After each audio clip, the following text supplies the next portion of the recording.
ប្រតិភូប្រទេសជាច្រើននាំគ្នាក្រោកដើរចេញពីសាលប្រជុំពេលនាយករដ្ឋមន្ត្រីអ៊ីស្រាអែលឡើងថ្លែងសន្ទរកថានៅ UN ទីក្រុងវ៉ាស៊ីនតោនបន្ទាប់ពីត្រូវបានមេដឹកនាំពិភពលោកដទៃទៀតថ្កោលទោសជុំវិញសង្គ្រាមនៅហ្គាហ្សាអំឡុងមហាសន្និបាតរបស់អង្គការសហប្រជាជាតិ UN ដែលបាននឹងកំពុងប្រព្រឹត្តទៅនៅក្នុងទីក្រុងញូវយ៉កនាយករដ្ឋមន្ត្រីអ៊ីស្រាអែលលោក Benjamin Netanyahu បានត្រូវវេនឡើងថ្លែងសន្ទរកថាលើឆាកអន្តរជាតិកាលពីថ្ងៃសុក្រសប្តាហ៍នេះក៏ប៉ុន្តែប្រទេសជាច្រើនមិនបាននៅរងចាំស្ដាប់អ្វីដែលលោកត្រូវនិយាយនោះទេ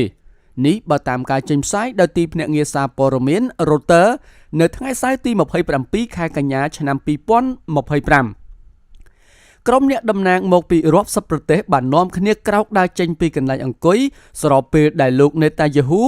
ដើរសម្ដៅទៅកាន់វេទិកាជាទីដែលរូបលោកត្រូវថ្លែងសន្ទរកថាមួយដែលគ្មានការបន្លំជំហរសូម្បីបន្តិចហើយការការពារទង្វើរបស់ប្រទេសលោកនាយករដ្ឋមន្ត្រីអ៊ីស្រាអែលបានសង្កត់ធ្ងន់យ៉ាងដូចនេះថាយើងមិនទាន់ចប់ទេព្រោះក្រុមហាម៉ាស់នៅបន្តសម្ងំនៅក្នុងទីក្រុងហ្គាហ្សាពួកគេបដិញ្ញាប្រព្រឹត្តអំពើឃោរឃៅ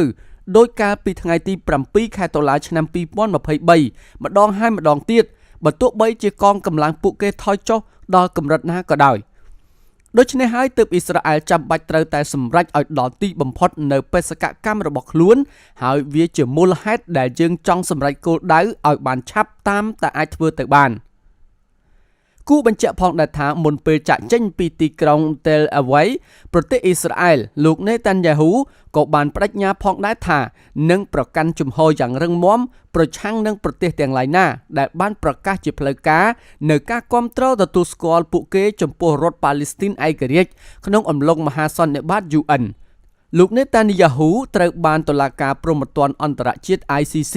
ចេញដោយការចាប់ខ្លួនក្រោមការចោទប្រកាន់អ ுக ្រិតកម្មសង្គ្រាមនិងអ ுக ្រិតកម្មប្រឆាំងមនុស្សជាតិជំវិញសង្គ្រាមរបស់អ៊ីស្រាអែលនៅតំបន់ហ្គាហ្សាដែលបានផ្ទុះឡើងកាលពីខែតុលាឆ្នាំ2023យើងក៏លេចទៅមើលអ៊ុយក្រែនសារព័ត៌មានសហរដ្ឋអាមេរិកលោក Zelensky ស្នើសុំត្រាំឲ្យផ្ដល់មីស៊ី Cruise ចម្ងាយឆ្ងាយ Tomahawk អំឡុងជំនួបនៅញូវយ៉កទីក្រុងវ៉ាស៊ីនតោនកាលពីថ្ងៃសុក្រទី26ខែកញ្ញាសារព័ត៌មានសហរដ្ឋអាមេរិក Axios បានរាយការណ៍ថាប្រធានាធិបតីអ៊ុយក្រែនលោក Volodymyr Zelensky ក្នុងសប្តាហ៍នេះបានស្នើឲ្យប្រធានាធិបតីសហរដ្ឋអាមេរិកលោក Donald Trump ផ្ដល់មីស៊ីល Tomahawk ដែលជាមីស៊ីល Cruise រយៈចម្ងាយឆ្ងាយដើម្បីដាក់សម្ពាធឲ្យប្រធានាធិបតីរុស្ស៊ីលោក Vladimir Putin ព្រមទទួលយកសន្តិភាពដោយពិតប្រាកដនេះបើតាមការចេញផ្សាយដោយទីភ្នាក់ងារសារព័ត៌មាន Reuters AC បាននិយាយថាសំណើខាងលើត្រូវបានធ្វើឡើងក្នុងកំឡុងជួបទ្វេភាគីរវាងលោក Zelensky និងលោក Donald Trump នៅក្រៅព្រឹត្តិការណ៍មហាសន្និបាតអង្គការសហប្រជាជាតិ UN ដែលប្រព្រឹត្តទៅនៅឯទីក្រុងញូវយ៉កនៃសហរដ្ឋអាមេរិកសេចក្តីរាយការណ៍នោះបានផ្អែកទៅលើការអះអាងរបស់មន្ត្រីអ៊ុយក្រែនមួយរូបព្រមទាំងប្រភពមួយទៀតដែលដឹងខ្លឹមសារនៃជំនួបរវាងមេដឹកនាំទាំងពីរគួរបញ្ជាក់ផងដែរថាបទសម្ភាសន៍ដាច់ដោយឡែកជាមួយនឹង Aziz ដោយចេញផ្សាយកាលពីថ្ងៃប្រហ័សលោក Zelensky ផ្ទាល់ក៏បានបង្ហើបឲ្យដឹងដែរថាទីក្រុងគៀវកំពុងតែស្វែងរកអាវុធសម្រាប់វាយប្រហារចម្ងាយឆ្ងាយពីសហរដ្ឋអាមេរិកលោក Zelensky ថាលោកបានត្រៀមជាស្រេចដើម្បីចុះចេញពីអំណាចក្រោយពេលចប់សង្គ្រាមជាមួយរុស្ស៊ីទីក្រុងគៀវនៅក្នុងកិច្ចសម្ភាសន៍មួយចេញផ្សាយកាលពីថ្ងៃប្រហ័សទី25ខែកញ្ញាប្រធានាធិបតីអ៊ុយក្រែនលោក Volodymyr Zelensky បាននិយាយថារូបលោកនឹងត្រៀមខ្លួនរួចរាល់ដើម្បីចុះចេញពីអំណាចបន្ទាប់ពីសង្គ្រាមជាមួយរុស្ស៊ីបានបិទបញ្ចប់ទៅវិញនេះបើតាមការចេញផ្សាយដោយទីភ្នាក់ងារសារព័ត៌មាន Reuters នៅក្នុងកិច្ចសម្ភាសន៍តាមប្រព័ន្ធវីដេអូ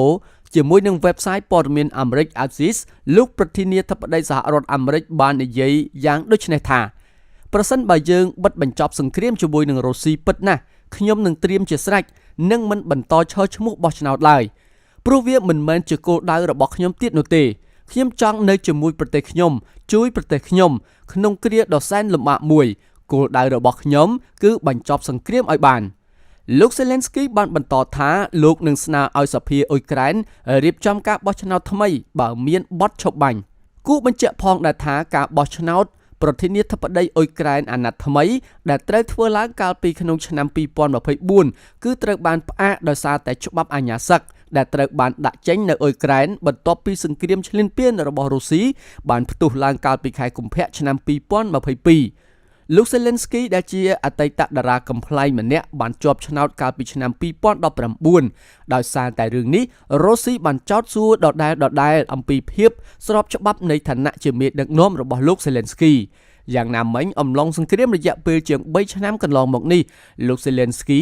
នៅតែទទួលបានការជឿជាក់កម្រិតខ្ពស់ក្នុងចំណោមសាធារណជនអ៊ុយក្រែនការស្ទង់មតិមួយបានធ្វើឡើងដោយវិទ្យាស្ថាន GIVI International Institute of Sociology កាលពីដើមខែនេះបានបង្ហាញថាប្រជាជនអ៊ុយក្រែនជិត 60% នៅតែជឿទុកចិត្តលើលោក Zelensky ខណៈដែលប្រមាណជា 34% បាននិយាយថាពួកគេមិនជឿជាក់រូបលោកនោះទេ